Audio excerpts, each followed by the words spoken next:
I am the Highland Scribe, scribe to the stones, to the winds, to the bloodlines that walk unseen. Come closer, closer still. You see, the fire's warm. But this tale tonight, well, this tale runs cold. Now, settle yourselves down, because you see, this isna a loud story. It's one that kinda creeps in soft as fallen chaff, dry as old straw. You see, my great-grandfather, he had a wee friend, a quiet man by the name of Tam, who spent his winters on the same stretch of land at the east of Highland. And every December, long before the Christmas fires were ever lit, Tam found himself waiting for the same laddie every year. The farmer's laddie. Now, his name was young Ewan McGuinness, freckled and eager, and he loved the traveller's tales more than anything, more than his schooling, some would say. And he always came running when he saw the travellers pulling up. But this year it seemed to be the caldest of them. Tam said that Ewan had run out to meet them, and there was fear stamped across his face. They're back, he said. I heard them last night, you ken, creaking, the straw moving where it kinda shouldna be. Tam, he knew at once what this was. Every traveller does. You see, among the folk of the Ald Road, there's a murmur shared across the firesides. The Strawback Brothers. Now, they rise in the lean weeks o' early December. You see, when the harvest has long and gone and the larders feel affy thin, no matter how well stocked that they had been. Two figures have been woven from leftover straw, heads bowed and bodies stiff, rustling with every little breath of wind. Harmless, they say. Harmless unless you mock them, of course, or unless you refuse them a kindness. Harmless unless you forget what it is to actually hunger. Some swore that they walked the boundaries of firms, testing the hearts the way a frost tests glass.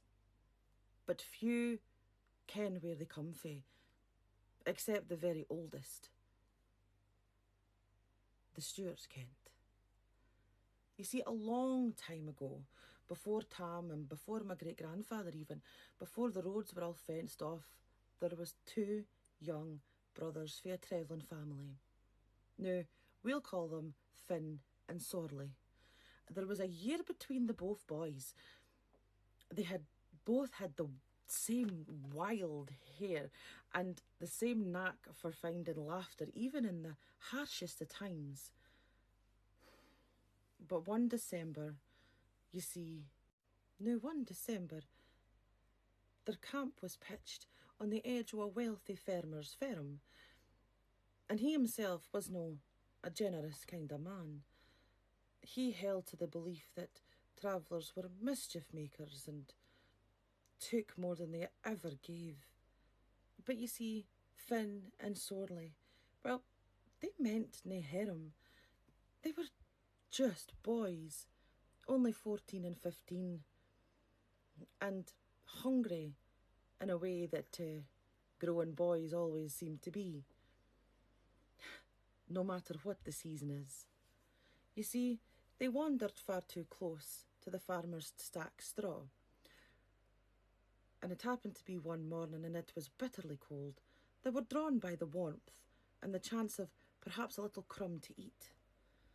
Oh, but the farmer saw them, and he flew into a fit of rage. He shouted at the boys, he threw things at them, he threatened them. Then he struck Sorley hard enough to knock the lad over. Well, of course, Finn pushed back. fierce and loyal, and in the scuffle, a lantern overturned. The straw, well, of course, it went up. Dry as old bones, so it was. Fast as breath as well. Finn tried as hard as he could to pull sorely from the flames, but the fire ate through the straw stack with a roar of a winter's storm. The farmer, oh well, he panicked himself, you see, but instead of helping the young lads, no. He went and locked the gate, trapping them, hoping that the blaze wouldn't reach his own house, trapping the two poor young lads inside. The boys found themselves trapped between the stone walls and the burning mound behind them.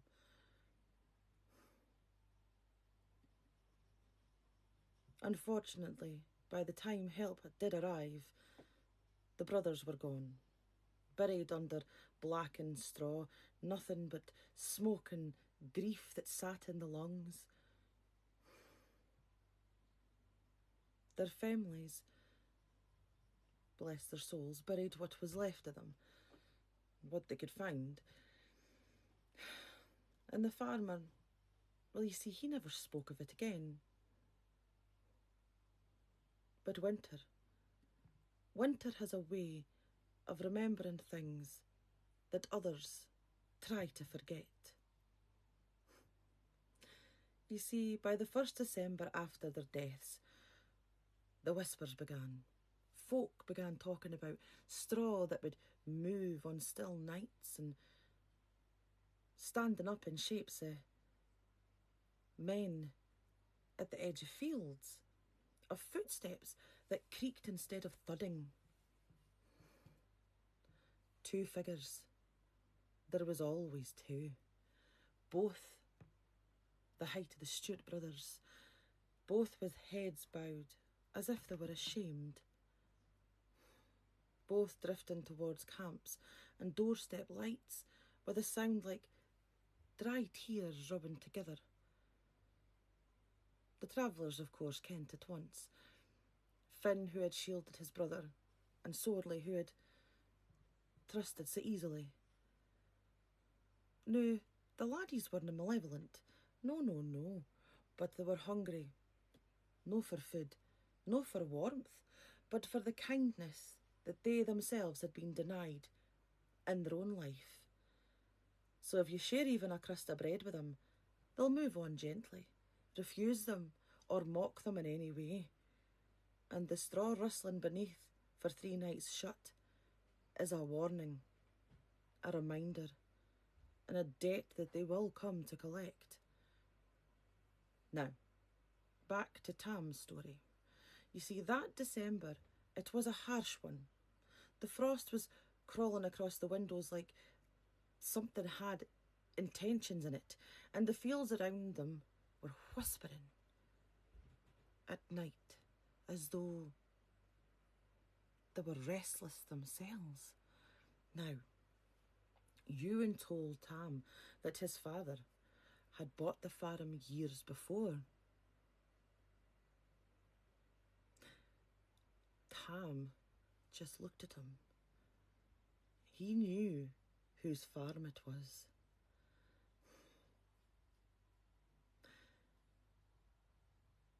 Now, when the young lad had heard the stories at school and came home and, as a young bairn would, tell his father of what had happened on that farm years before, his father simply brushed it off and laughed as though it never happened. That's when it started, you see. The boy mentioned the Strawback Brothers.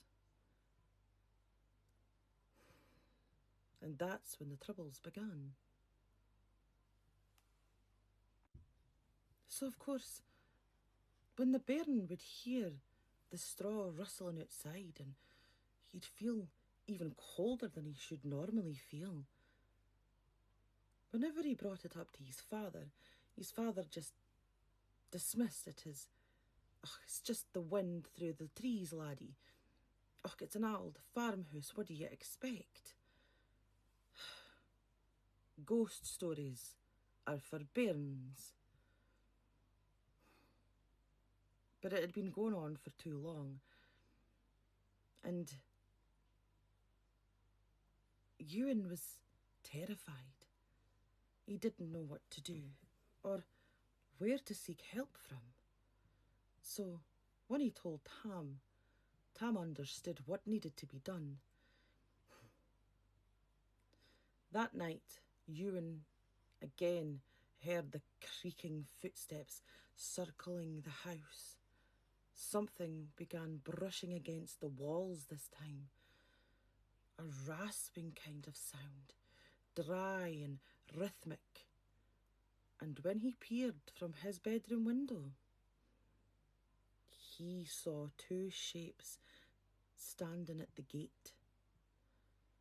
Well, of course, this terrified him. They just stood there, still, watching,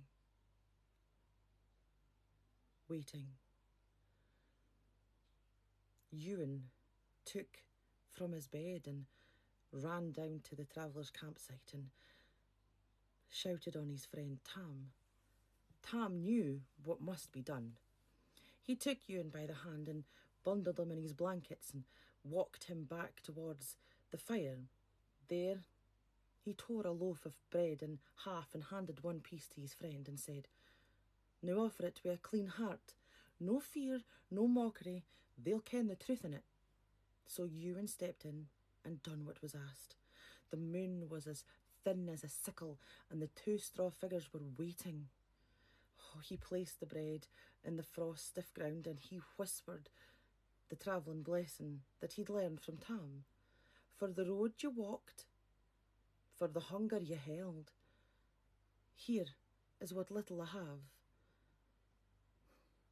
The Strawback Brothers bowed, stiff, crackling and solemn, and they drifted back into the dark, leaving only a scatter of loose straw that shone like silver in the moonlight. And from that night onwards, the McInnes farm stayed a peaceful place, because kindness, you see, once it's given, it always remembers its way home. Now, the Strawback Brothers, they're not evil. No, you see, they're winter made witness, their hunger given shape, their eyes to remind us what cruelty can leave behind and what a simple generosity can do. Feed them a crumb and they'll guard your threshold. Turn them away and winter itself might take offence. You see, for in Scotland,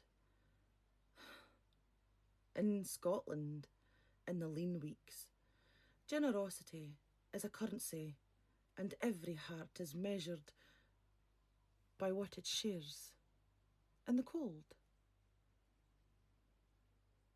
I am the Highland Scribe, scribe to the stones, to the winds, to the bloodlines that walk unseen, and until the fire lights again, sleep tight, wanderers.